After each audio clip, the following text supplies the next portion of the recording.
Hi everyone, here we've got ALCATEL U5 HD, and let me share with you how to turn on or off the camera location tags on this device.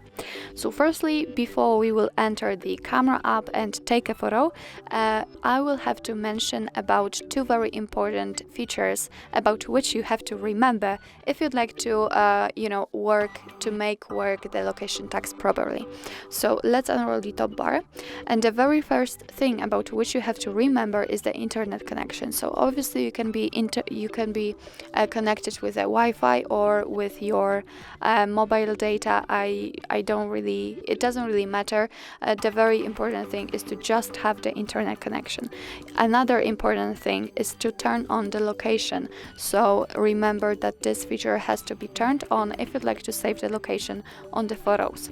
So remember about those two features, and after that we can actually enter the camera app. And here we have to enter the settings in the left upper corner. Let's tap on it. And as you can see, in the general section we've got saved location information, which is right now turned off. So in order to turn it on, just tap on the switcher right here. In order to turn it off, do the same. So this is how it works.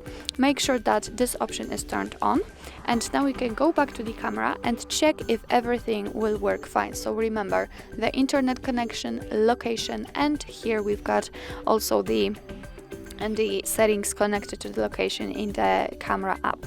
So let's take a photo by tapping on the shutter button, and let's check if the location has been saved. Let's enter the preview of the photo just by tapping on the circle icon right here. And now we have to tap on this 3 dots icon in the right upper corner and show the details. And after scrolling down, as you can see here, we've got exact location of where this photo has been taken. So greetings from Krakow, and I hope that this video was helpful. And if it was, please leave the subscribe button and leave the thumbs up.